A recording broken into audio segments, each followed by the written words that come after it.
할렐루야, 찾아가는 설교 오해선 목사입니다. 오늘 우리를 찾아오시는 하나님의 말씀은 잠언 16장 3절 말씀입니다.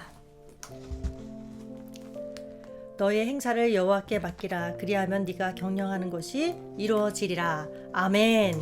하나님의 말씀이었습니다. 성령님께서 친히 한 사람 한 사람에게 임해 주셔서 말씀이 살아계신 하나님의 음성으로 들려지기를 소망합니다. 여러분들 아무리 말씀을 많이 듣고 또 많이 배운다 할지라도 말씀 가운데 성령님이 임해주지 않으시면, 그러니까 성령님께서 우리의 영혼을 터치해주지 않으시면 그 말씀은 단지 우리의 지식을 키워주는 말씀에 불과할 것입니다. 신앙인으로서의 삶의 변화가 일어나지 않는다는 거죠. 그러면 삶 따로 신앙 따로 이렇게 분리되면서 세상 사람들과 똑같은 가치관으로 살아가게 될 것입니다. 그러면 세상이 믿는다고 하는 우리들을 향해 뭐라고 말할까요? 너희가 하나님을 믿는다고 하는데 그래서 도대체 믿지 않는 우리들과 다른 게 뭐냐? 믿지 않는 우리들과 다른 게 하나도 없잖아. 아니, 우리보다 더 세상적 욕심도 많고 더 독선적이잖아 하면서 비아냥거릴 것입니다. 우리가 손가락질 받는다는 거죠. 이것은 예수님께서 이미 말씀하신 바가 있습니다.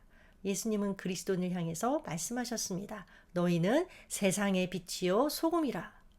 그런데 만약 그 빛의 역할 그리고 소금의 역할을 감당하지 못하면 어떻게 된다? 자, 소금이 음식에 넣는 소금이 짠맛을 내지 못하면 아무 소용이 없어서 땅에 버려져 우리들의 발에 밟히는 것과 같이 너희도 그렇게 될 것이다 라고 말씀하셨습니다. 여러분, 과연 어두움을 밝히는 빛의 역할, 이 각박한 세상에 맛을 내는 소금의 역할을 잘 감당하고 계십니까? 내 욕심, 내 감정, 내 생각이 너무 앞서서 주님께 내어 맡겨드리는 삶, 즉 주님의 뜻을 묻고 주님을 따라가기보다는 오히려 주님 보고 나를 따라오라고 하고 있지는 않습니까? 오늘 본문인 3절에서 주님께서는 말씀하세요. 너의 행사를 여호와께 맡기라. 그리하면 내가 경영하는 것이 이루어지리라. 자, 내가 계획하고 경영하는 것이 이루어지려면 어떻게 해야 한다? 여호와께 맡겨야 한다. 그렇다면 여러분들 주님께 맡긴다는 것 어떤 것일까요? 여기서 맡기라 라는 것은 굴려보내라 라는 뜻입니다. 그러니까 모든 일의 주도권을 나에게서 하나님께로 굴려보내라는 것입니다. 그래야 우리가 경영하는 계획이나 목적들을 성공적으로 이룰 수 있다는 것입니다. 자, 이런 예를 한번 들어볼게요. 물에 빠진 사람이 있다고 해보세요. 물에 빠져서 허우적대는 사람들은 삶에 대한 강한 집착을 가지고 있기 때문에 무엇이든지 자기 손에 잡히기만 하면 놓지 않는다고 합니다. 그래서 못 모르고 물에 빠진 사람을 구하려고 달려들었다가 허우적대는 사람의 이 손에 붙잡히기만 하면 옴짝달싹도 못하고 둘 다 죽음에 이르는 경우가 허다하다고 합니다. 그래서 특별한 훈련을 받은 구조대원들은 어떻게 하느냐? 물에 빠진 사람이 힘이 빠지고 거의 탈진 상태에 이르기를 기다렸다가 구조활동을 시작한다고 합니다. 여러분, 우리들도 마찬가지입니다. 우리가 이 세상에서 무엇인가를 나 스스로 이루려고 발버둥치면서 허우적댈 때 하나님께서는 결코 일하지 않으십니다. 오히려 모든 것을 내가 하나님께 맡기고 오로지 하나님께 모든 것을 의탁할 때 하나님께서는 비로소 일하시고 우리가 경영하고자 하는 일을 이루어 주십니다. 물론 모든 행사를 여호와께 맡긴다는 것, 나는 아무것도 하지 않고 이 감나무에서 감이 떨어지기를 기다리는 것을 의미하는 것은 아닙니다. 내가 열심히 기도만 하는 것도 아닙니다. 주님께 맡긴다는 것은 그러한 것이 아니라 과연 주님은 그 상황에서 내가 어떻게 행하기를 원하시는가? 그것을 깨닫기 위해서 내가 몸부림치고 그리고 깨달아지면 깨달은 대로 누구보다도 더 열심히 최선을 다해서 일하고 뛰어가는 것을 말합니다. 그러니까 이 내 생각에 기반을 둔 노력과 열심이 아니라는 거죠. 하나님께 맡긴다는 것은 나에게 주시는 하나님의 살아계신 말씀과 하나님 주시는 생각과 지혜로 일을 처리해 나가는 것을 말합니다. 그럴 때 내가 경영하는 모든 것이 이루어지게 된다는 것입니다. 왜일까요? 모든 행사를 여호와께 전적으로 맡겼기에 그 일의 경영은 내가 하는 것이 아니라 누가 하는 것이 되나요? 내 안에 계신 주님이 경영하는 것이 됩니다. 그런데 우리 주님 어떤 분이세요? 이 우주 만물을 창조하신 창조주이세요. 그래서 우주 만물을 친히 경영하시는 분이세요. 자, 하나님께서는 우주 만물을 지으실 때 마치 배터리를 넣어 놓은 시계처럼 기계적으로 움직이도록 만들지 않으셨습니다. 또 반대로 만물이 스스로 움직이도록 만들지도 않으셨습니다. 하나님의 뜻과 섭리에 따라 움직이도록 만드셨다는 것입니다. 자, 이 말은 우주 만물을 하나님께서 친히 경영하신다는 뜻입니다. 이것은 인간의 일에 있어서도 마찬가지예요. 그러나 단 한 가지 다른 점이 있다면 인간에게는 무엇을 주셨느냐? 어떤 피조물에게도 없는 사고의 능력과 결정과 실행의 의지를 주셨다는 것입니다. 그래서 인간이 스스로 계획도 세우고 그 계획을 실행하기 위해 노력도 하지만 그러나 만약 인간의 계획이 모든 일의 경영자 되신 하나님의 뜻과 배치된다, 반대된다. 그러면 어떻게 될까요? 인간 자신의 계획과는 전혀 다른 그런 결과를 맞이하게 될 것입니다. 이것이 바로 하나님의 주권이라는 것입니다. 우리 하나님의 주권을 강조한 말씀이 1절과 9절에 나오는데 먼저 1절 말씀 볼게요. 마음의 경영은 사람에게 있어도 말의 응답은 여호와께로부터 나오느니라. 말의 응답은 여호와께로부터 나온다. 이 말의 뜻이 조금 어렵고 애매모호한데 표준 세번역 성경을 보면 아주 쉽게 번역되어 있습니다. 결정은 주님께서 하신다. 자, 계획을 세우는 것은 사람이지만 그것을 결정하고 최종 결제를 내리시는 분은 누구? 하나님이시다. 하나님의 주권을 강조하는 것이죠. 9절 말씀 역시 마찬가지예요. 사람이 마음으로 자기의 길을 계획할지라도 그의 걸음을 인도하시는 이는 누구? 여호와시니라. 인생의 결과는 인간 자신에게 달려있는 것이 아니라 하나님께 달려있다는 것입니다. 이에 대한 좋은 이해를 성경에서 한번 찾아볼까요? 출애굽한 이스라엘 백성들이 가나안 입성을 앞두고 있을 때의 일입니다. 이스라엘을 두려워한 모압 왕 발락이 어떻게 했죠? 메소포타미아 출신의 술사인 발람을 통해서 이스라엘을 저주하기로 마음먹고 발람을 초청했습니다. 이에 발람은 불의의 삭슬 받고 이스라엘을 저주하기로 합니다. 그러나 막상 이스라엘을 저주하려고 했는데 저주하기는커녕 도리어 축복하고 말았습니다. 왜 그랬을까요? 하나님께서 발람의 입을 주관하셔서 저주를 축복으로 바꾸어서 말하게 하셨기 때문에 그렇습니다. 성도 여러분, 이러한 사실을 통해서 우리가 배워야 할 것이 무엇일까요? 우리가 추구하고 계획하는 것이 최종 결제를 내리시는 하나님의 뜻에 부합된 것인지를 살펴봐야 한다는 것입니다. 아예 처음 계획을 세우는 단계에서부터 하나님의 뜻을 살펴야 합니다. 자, 회사의 최고 경영자도 회사의 기본 경영 방침을 사원들에게 밝히죠. 하물며 만물의 창조자이신 하나님께서는 어떠실까요? 이미 성경에 하나님의 기본 경영 이념을 밝혀두셨습니다.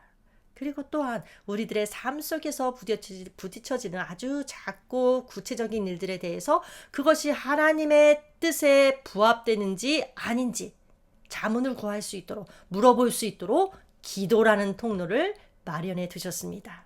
따라서 우리의 모든 행사를 주님께 맡긴다는 것은 성경을 가까이 하고 하나님의 말씀을 가까이 하고 또한 하나님께 기도함으로써 하나님이 그 일을 어떻게 경영하기를 원하시는지 어떻게 이뤄가기를 원하시는지를 깨닫는 것을 전제로 합니다. 그리고 깨달은 것을 토대로 행동하는 것입니다. 그럼 기도에 대해서 한번 생각해 볼까요? 기도에는 두 가지 종류가 있습니다. 하나는 청원 기도이고 또 하나는 관계 중심의 기도입니다. 청원 기도 어떤 기도일까요? 내가 원하는 것을 일반적으로 구하는 달라 하는 기도입니다. 이것도 주세요, 저것도 주세요 하는 기도입니다. 그러니까 하나님이 중심이 아니라 내가 중심인 기도입니다.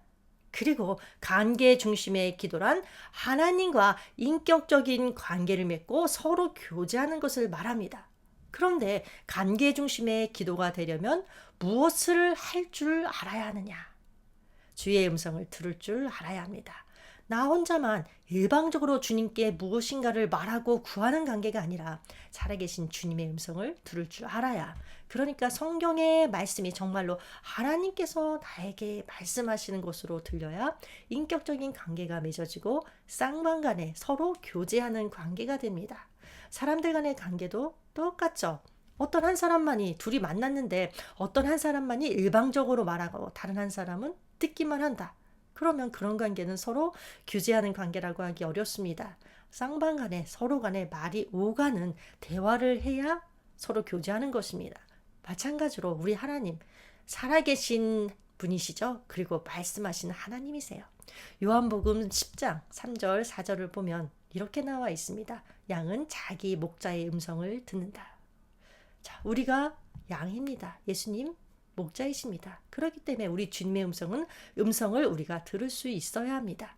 그런데 사실 누구나가 다 처음부터 주의 음성을 들을 수 있는 것은 결코 아닙니다. 어린 그 사무엘을 한번 볼까요? 사무엘은 처음에 하나님께서 사무엘아 사무엘아 부르시는데 그것이 하나님의 음성인지 몰랐습니다. 그래서 엘리 제사장에게로 뛰어가서 어떻게 하죠? 부르셨습니까? 하고 물었어요. 이것을 볼 때 주님을 영접했다고 해서, 믿는다고 해서 누구나가 다 저절로 주님의 음성을 들을 수 있는 것이 아니라는 것을 알 수 있습니다. 지속적인 기도 생활과 훈련이 필요하다는 거죠. 그러한 과정을 통해서 주의 음성을 들을 줄 알 때 비로소 주님과 인격적인 관계가 맺어지고 비로소 내 삶을 맡길 수 있게 됩니다. 그리고 내 모든 행사를 여호와께 맡기게 되면 3절, 오늘 본문인 3절 말씀처럼 너의 행사를 여호와께 맡기라. 그리하면 네가 경영하는 것이 이루어지리라. 자, 여기 이 말씀에서 우리가 주의해야 할 것, 맡기는 게 먼저이고 맡겼을 때 내가 경영하는 것이 이루어진다고 합니다. 그런데 많은 사람들이 기도를 하면서 이 맡기는 것에 초점을 맞추지 않고 이루어지리라에 초점을 맞춥니다. 그러다 보니까 어떤 현상이 벌어질까요? 내가 생명 걸고 열심히 기도하기만 하면 내가 원하는 대로 이루어질 것이다. 하나님께서 응답하실 것이다. 라고 생각합니다. 그러나 여러분, 초점은 이루어지리라가 아니라 맡기는 것입니다. 여러분도 여러분의 소원이 온전히 이루어지기를 소원하십니까? 여러분의 삶이 만족스럽고 형통한 것으로 세워지기를 바라고 계십니까?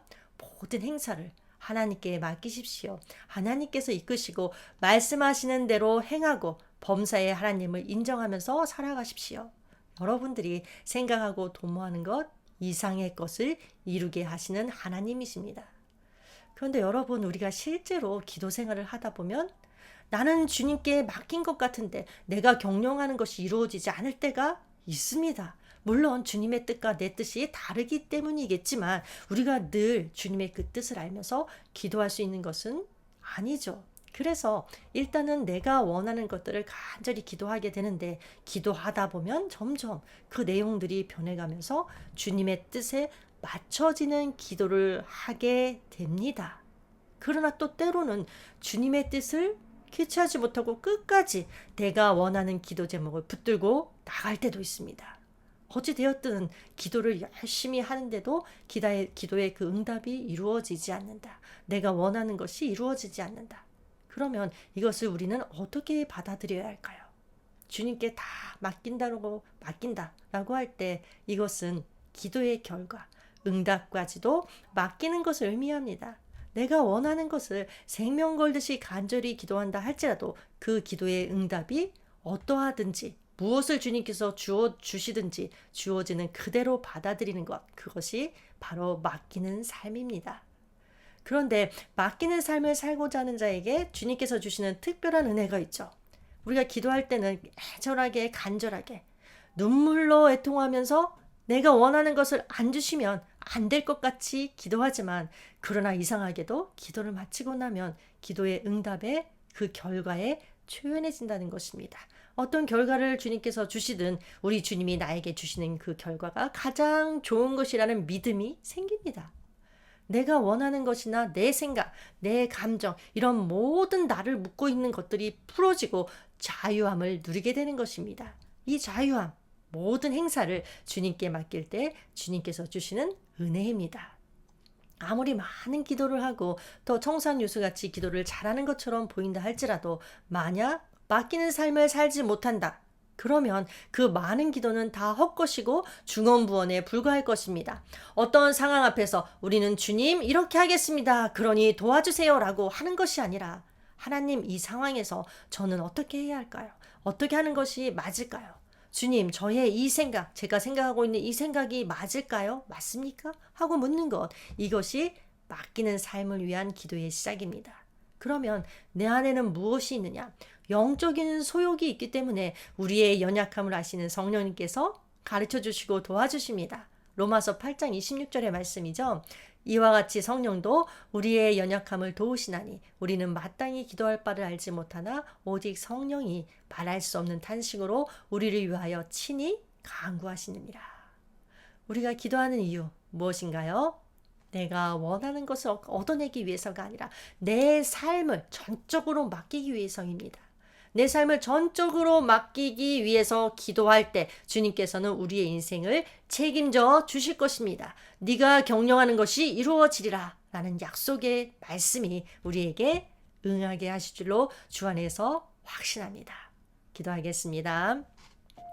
하나님 아버지, 주님께 맡기는 삶이 어떠한 것인지 날마다 저희들의 기도 생활을 통해서 배워가게 하여 주시옵소서. 그리하여서 네가 경영하는 것이 이루어지리라 라는 약속의 말씀이 저희들의 삶 가운데 응할 수 있도록 주님 도와주시옵소서. 예수님의 이름으로 기도합니다. 아멘.